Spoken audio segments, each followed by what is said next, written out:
economics, but the first iteration, if you will, of that was known as the classical school, or if you like, classical economic thinking. Now, here's what that means. That means that they thought that the economy was a self-regulating machine. Now, if you have physics students in the room, and there, I don't know, any physics students? One or two? Yeah? Yeah. There's classical theory also in physics, okay? And the idea here is it's like a machine, the economy, and it just works and it fixes itself, and it is self-regulating. Yes, indeed. The invisible hand theory, absolutely. Okay? So the economy, here's the key point, is always capable of achieving a natural level of real GDP. It will reach its goals. You don't have to do anything, the economy will just work.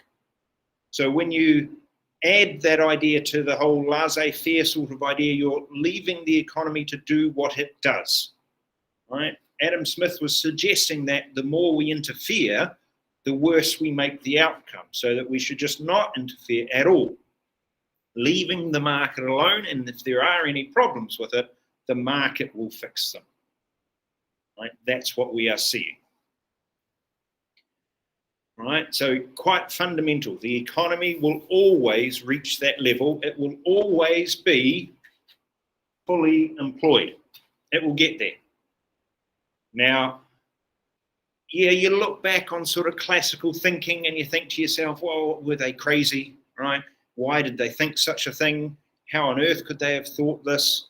But remember, this is still time periods not that far gone from thinking that the earth is the center of the universe, from thinking that the earth is flat, okay? And that they could sail off the edge of it. We're still thinking some of those thoughts today. But this classical approach is it's one you want to happen. You feel in your head that this is how it should be. The mechanics of the economy should just keep going, right? We should just let it go. We shouldn't interfere. It's a very natural way of thinking. If we leave the economy alone, the market will fix itself. So here's your next activity. It is a closed gap. Fill in the blanks, okay? All you need to do is put the words into the sentences where you feel they best fit. And go.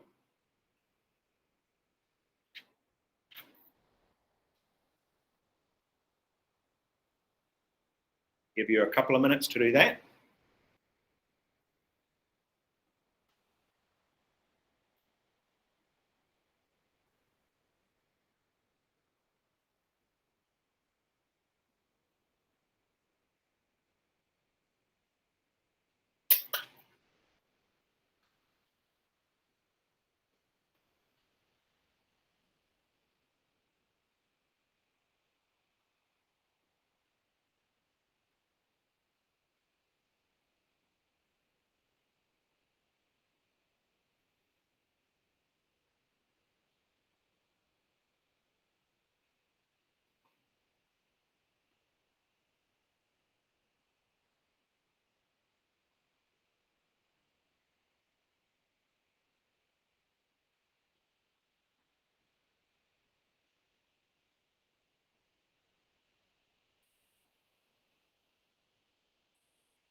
All right, so give us a show of hands when you think you've done.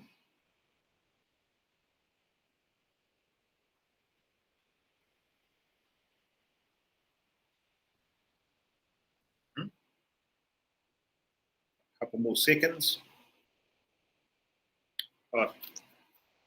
This is my no button. For those of you who remember me saying I missed my no button, this is my no button. Right? When you're all back in school, you'll see how the no button works. Basically, I push it and it says no. Like this. No! No! N-O. No! No, no, no, no, no, no, no. No! No! no, no, no. For the last time, no. That basically is how that works. Quite useful, quite a useful button. All right, let's see what we were after. We were after the idea that the fundamental principle of all classical theory is that the economy is self-regulating. It is a machine that just keeps working. It fixes itself. Right? Classical economists maintain that the economy will always be capable of achieving a natural level of real GDP. Economic thinkers, classical thinkers, are very keen on this idea of there being universal natural limits to things, right? So the laws of the universe, they are natural. So there must be a natural limit to how everything works. There must be a natural level of unemployment. There must be a natural rate of inflation. There must be these full employment. What does that mean? There must be natural levels of these. Okay. Full natural level of real GDP or output, which is the level of real GDP that is obtained when the economy's resources are fully employed. All right, let's have a look. Now, if we expand on that and then go to the next level up, we can think about the management of the economy. So things like prices and interest rates. Those are used in a market in order to determine value. Now, the classical thinking approach will say that those two are self-adjusting.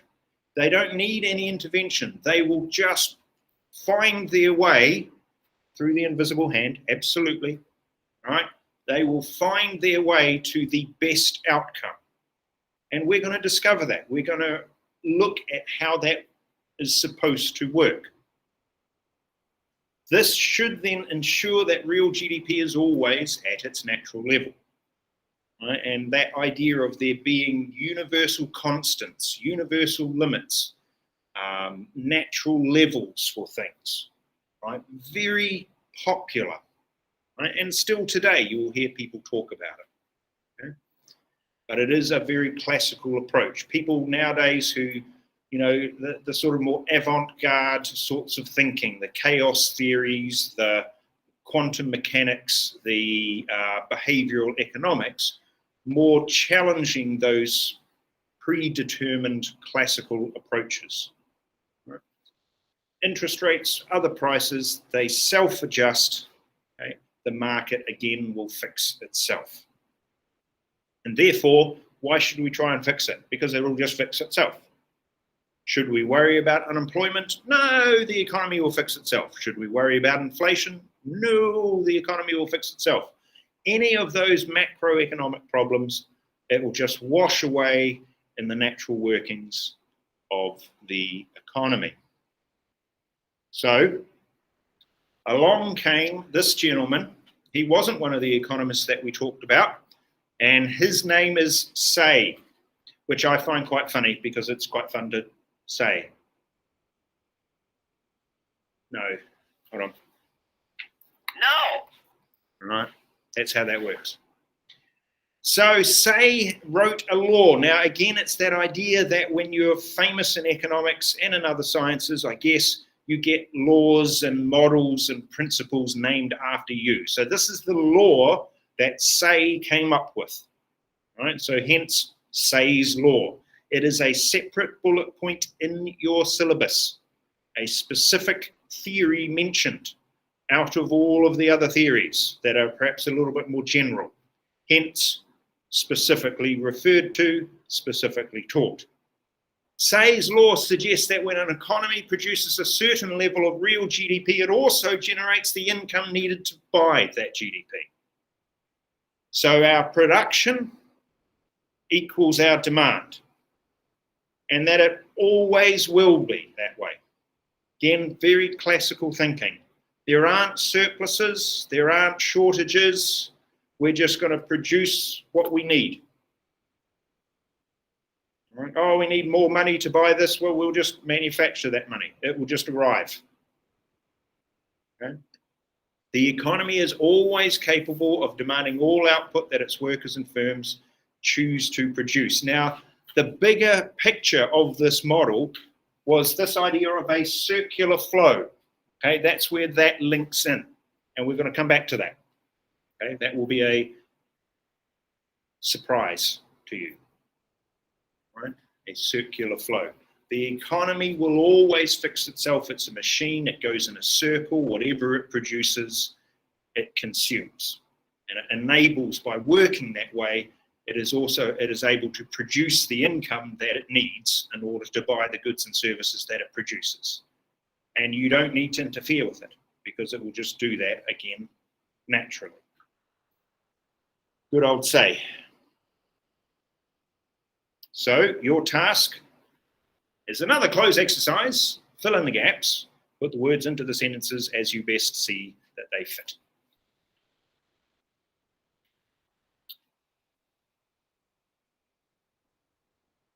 When you're done, give us a show of hands.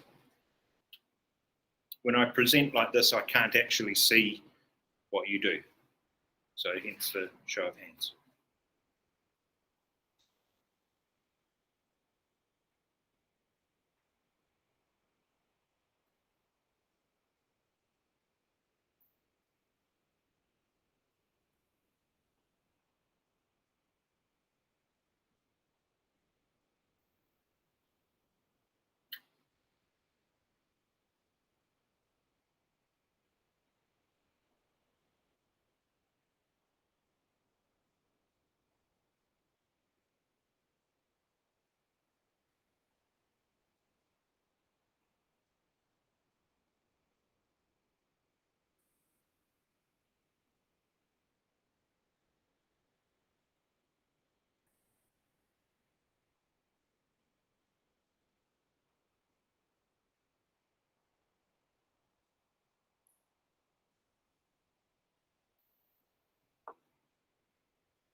All right. Okay, we all done? Okay, what we are after is Say's law. When an economy produces a certain level of real GDP, it also generates the income needed to purchase that level of real GDP. In other words, the economy is always capable of demanding all of the output it chooses to produce. Now, there are the four, what are known as the classical quartet of economics. Adam Smith, we know about. David Ricardo, we know about. John Stuart Mill, and Thomas Malthus. Did anybody do Mill? I can't remember. No, maybe not. They are the classical quartet, if you will, of modern economic thinking. I say modern, classical economic thinking. If you have a look at the dates these people are writing, we're talking the 1700s, all right, for 3 out of the 4 of them, which means that they were all basically alive at the same time, which is, again, I still to this day find fascinating, that these leading thinkers were actually all alive at about the same time, and they were able to contribute to each other's theory, so build on each other's ideas, build on each other's works. They were even able to correspond with each other. They were able to critique each other's work, which is kind of a weird thing to think about when you think about Adam Smith and David Ricardo actually critiquing the work that Adam Smith did. You know, it's kind of, you know, you hear about Albert Einstein, okay, and you'll hear about some really famous physicist like Niels Bohr, I think. And if they were around at the same time and having debates and discussions with each other. It's that sort of level of intrigue that I find interesting. You might have noticed that one of them kind of stands out, who's a little bit different.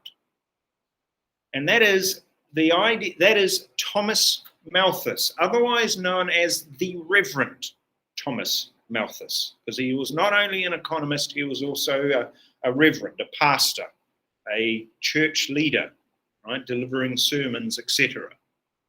So he was very much a classical thinker, but he is the odd one out of that four. What did he famously think was going to happen to the world? What was his thought about the world? Hence making him the odd man out.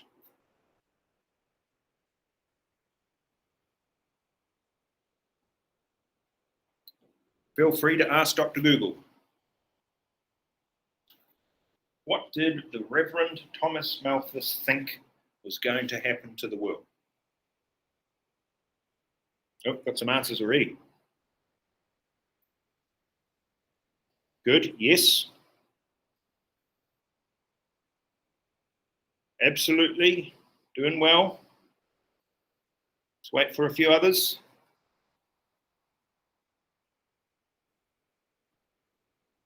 Here we go, absolutely. Now, I don't know about you, but when you read that, that doesn't sound very classical to me. All right, that sounds very much apocalyptic. That sounds very much like he is talking there. Yep, good. Essentially, he's saying that the world, what did he say here? The world would begin a downward spiral. Absolutely. The world will end. That's what he's saying. Right? And he is actually advocating for intervention, only not in the way you'd think. Okay? He is advocating for what's called population control, if that sounds at all familiar to the Marvel fans in the room. Okay? All right? Okay? He is suggesting that war and famine are population control measures, and that governments should also be regulating births. So there is intervention there. He's not suggesting that markets are going to fix this problem. He is still a classical thinker, but he is definitely not thinking that the world will be saved through the market model. Mr. Yeah. I actually heard this from like an old social, like humanities teacher. Yep. That the thing you're saying, like about population control. Yes. That they keep, like, they can easily ban like cigarettes from being in use, but they make sure cigarettes are in use so that the people who over smoke them get like killed off, and then that also controls the population. So is that true, or is that like more or less a myth? Oh, good man. Here's some good TOK discussions for you. Yes, you are right, to an extent. There is a philosophy that still exists, it does, right? That Reverend Thomas Malthus was one of the first people to talk about it. It then got added on to by a whole range of other people, one of which is another famous economist called Herbert Spencer, and his followers were called Spencerites. Then it got added on to another person who was a tiny little Austrian with a little wee moustache who liked waving at people, right? These people felt that the world was overpopulated, but it was populated with the wrong type of people. So there should be a form of natural selection that selected people out. Yes. All right. Now, the Reverend didn't go that far, but he did argue that governments should tell you how many children to have. But yes, there are a number of people who say that, Milton Friedman, for example, who said that about public choice is that you should be free to choose, even if the thing that you are choosing is actually killing you. Right? As long as you know the consequences of your actions, then you should be allowed to do whatever it is you're wanting to do. Yeah? So,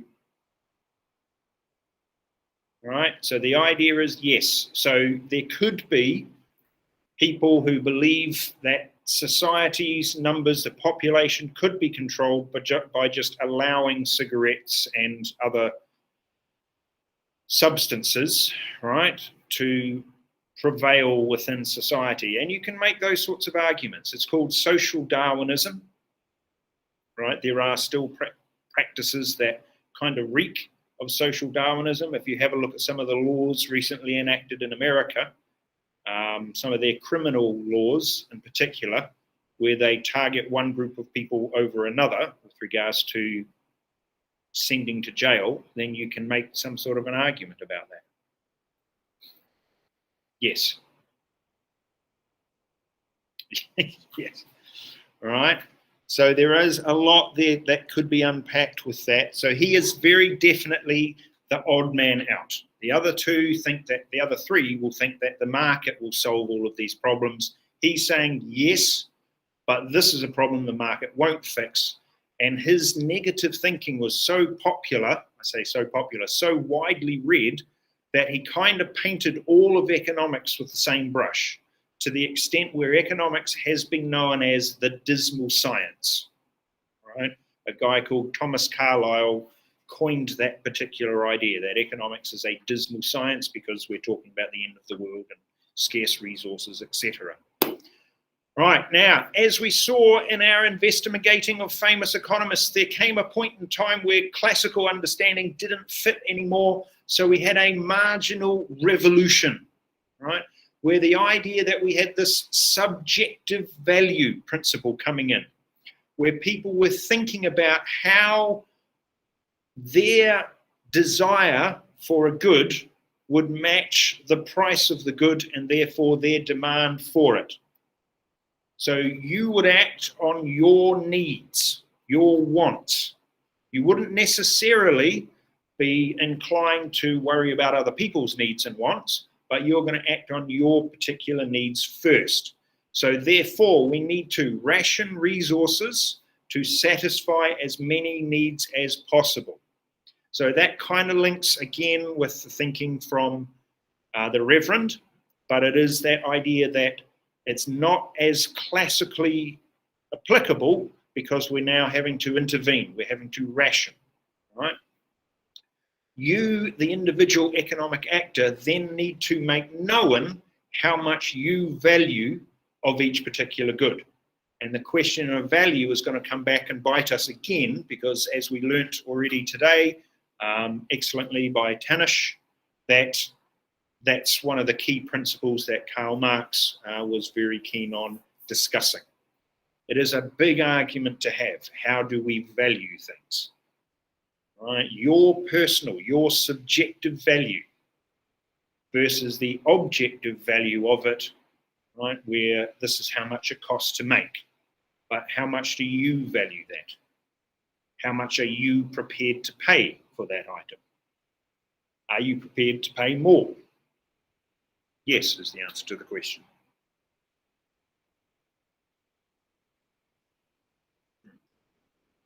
Why are you prepared to pay more? Then that will very nicely lead into that idea of questioning the rationality of consumption. What makes you feel that you desire that product more than what you should rationally desire it? Right? If you consume more of a product, it might actually lead to serious health problems for you, potentially. So why do people consume more of those products? Why would they consume a product beyond the point where they were satisfied? You know? Why is obesity such a problem in the Western world? How is it possible that we are consuming this much food, when we don't need it? How is it possible? Why do we do that? Anybody been to? If you haven't been to America, we've gone a couple of times. I recommend Hawaii. Just saying, it's lovely. Right? Oh well, it was when we were there.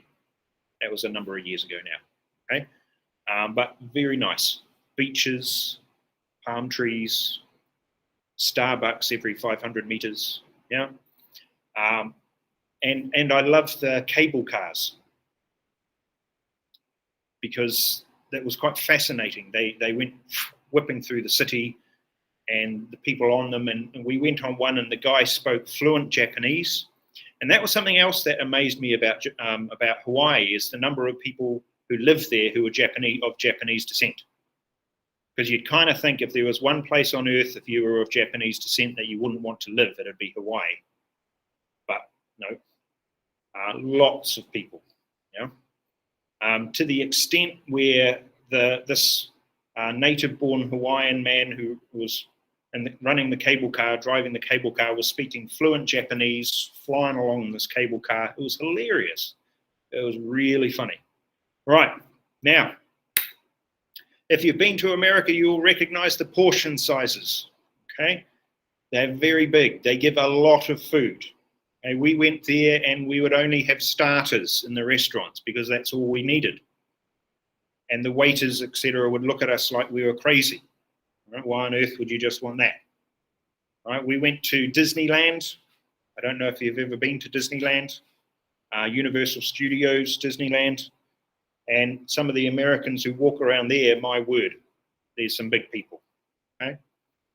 Why do we do that? Why, if we are satisfied with a certain amount, do we consume more? All right? That's part of that irrationality, maybe. And that's then going to link into our behavioral economic thinking. So, therefore, the idea of subjective value, what does it mean? And how is it going to impact on our economic thinking? Apologies for the typo there. That's very much me. All right, have a go. What is subjective value and how does it impact on economic thinking?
There we go, some answers coming in.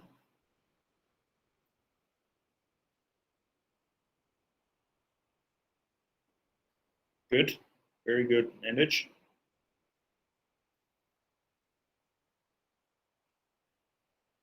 Yes, absolutely right, Luckman.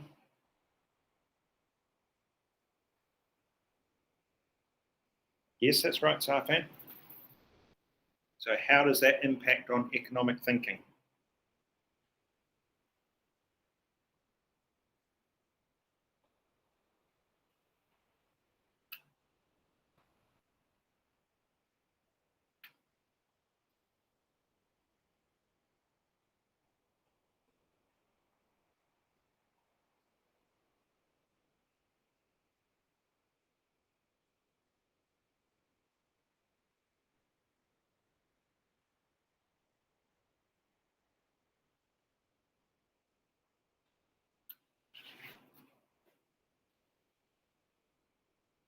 Okay.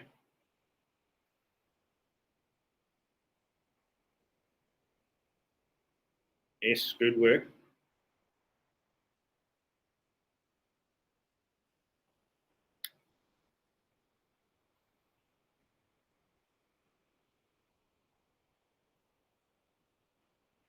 Excellent. Well done, Adam. Very good.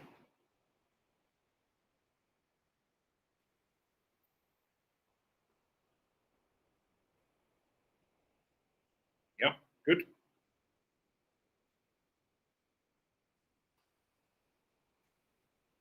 We've got 2 ECMALs, but that's okay.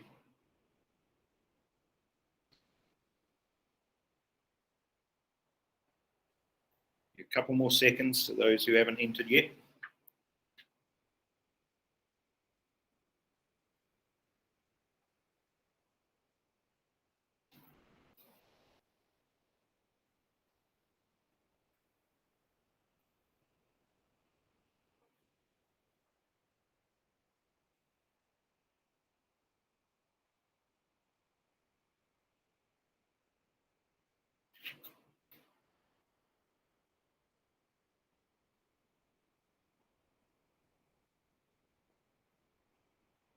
Good work, Joshua. Well done.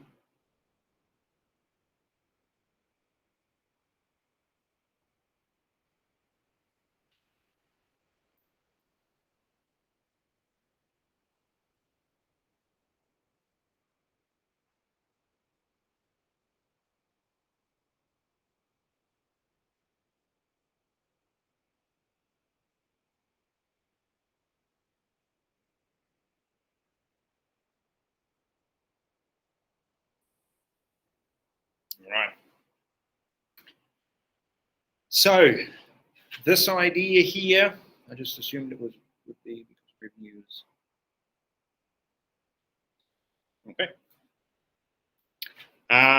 This idea of subjective value, as we've seen, has got flow-on effects that is going to then spill over into the realms of economic thinking that we've seen. Yes, absolutely right, Tanish. Well done. All right. Yep.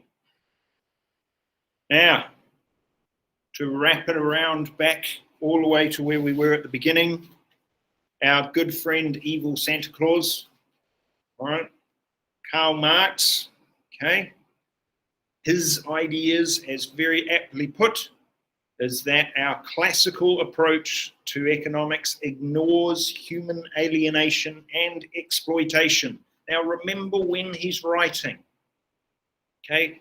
Do consider the time periods that these theories are coming about. Okay, we had the 1700s, we've got the 1800s, leading into the 1900s. Okay, think about what's happening historically in the world at these sorts of times. You are seeing people travel more. You are seeing people reading more. You are seeing libraries open. And Karl Marx would spend day upon day in the libraries, just reading and researching all about economic systems and the growth of the world and all of those other sorts of ideas that then led to him arguing about inequality caused by the capitalist economy. Right? His thinking was about the history of economics, and it was that the economy would move in certain phases, and phases, that's unfortunate at the moment, right? And it would reach a certain point and there would be a crisis, and then it would move into another level, and then there would be another crisis, and then it would move to the next level. And eventually it would become utopia, which means perfect, right? He talked about workers being inevitably forced to sell their labor to achieve capital to survive. But consider the time period. Think about the Industrial Revolution. Think about those factories with hundreds and hundreds of people. Think about Victorian England, where they were, shoving children up the chimneys to clean them. Okay? There wasn't a form of education. There was no such thing as children, really. You were just a little adult. Oh, can I tell you a marketing trick? Have I told you this already? I can't remember.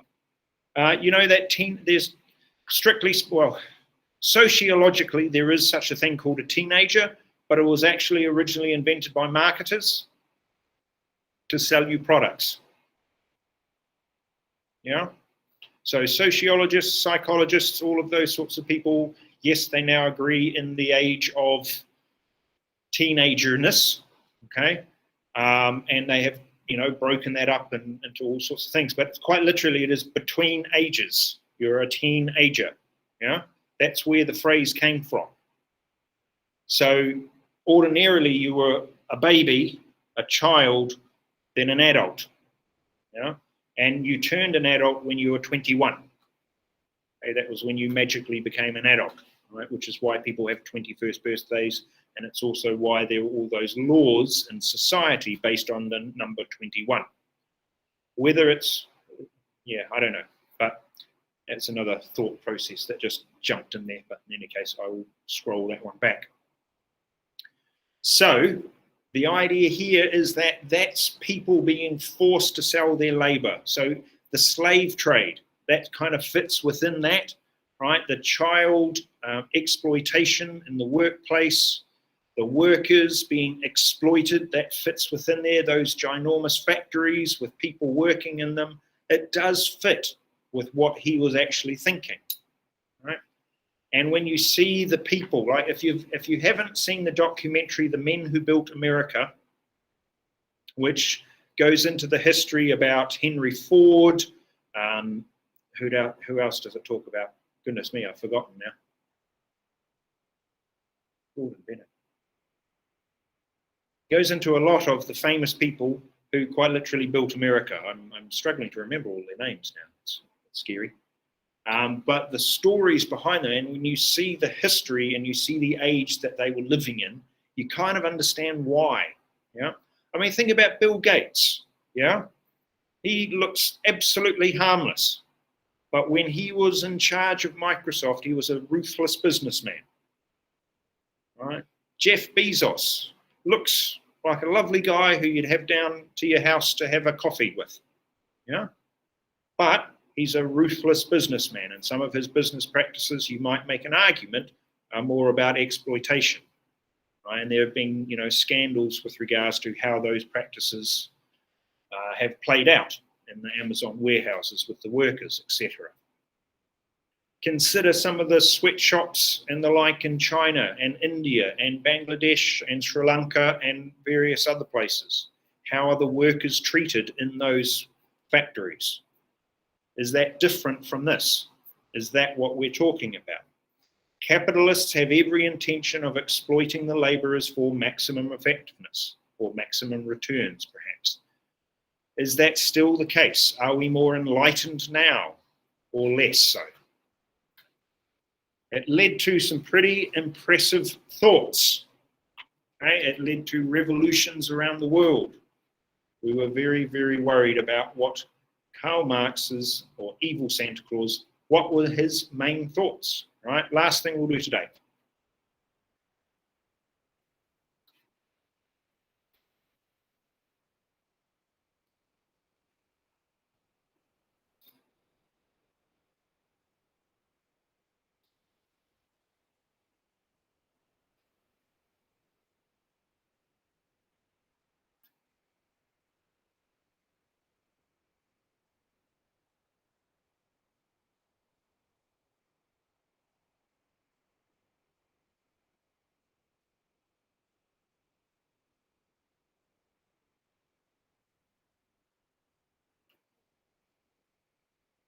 Right? What did he think was the main problems with the classical market structure?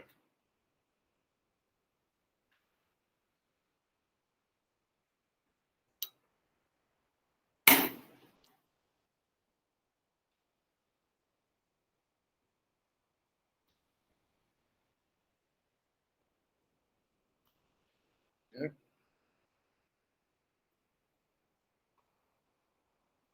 Good work, Gutman.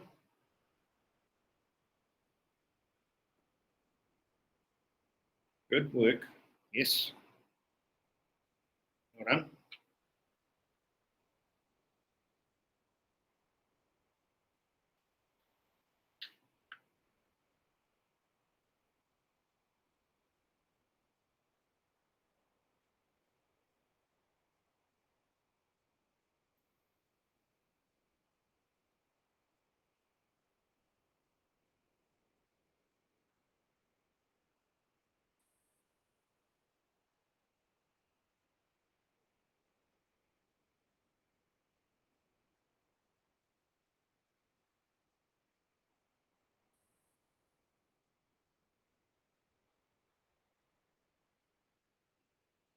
Absolutely right. Well done.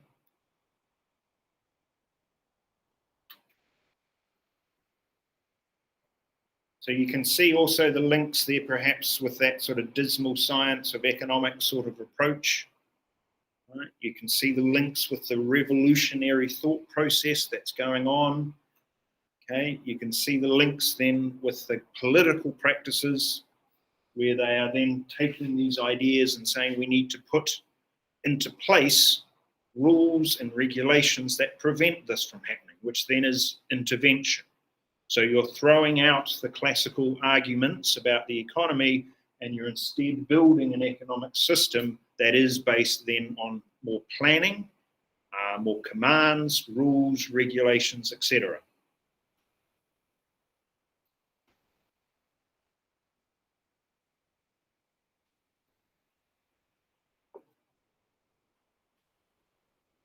Okay, got about another minute to add a thought or two.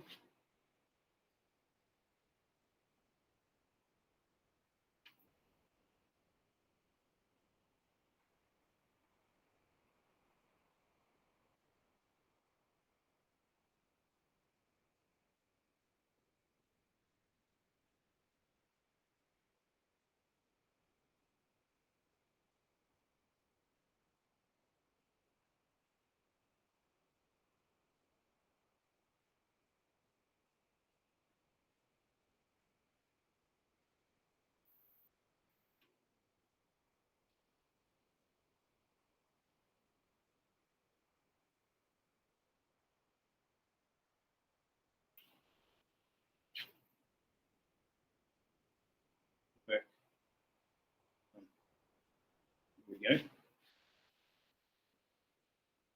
Good.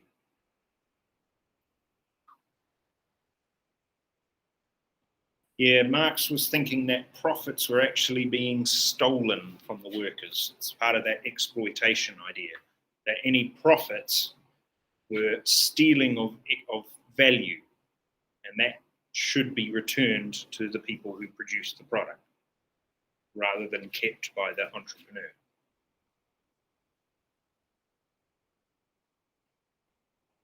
Okay, team. All right, ladies and gentlemen, I will stop the recording. Just like that.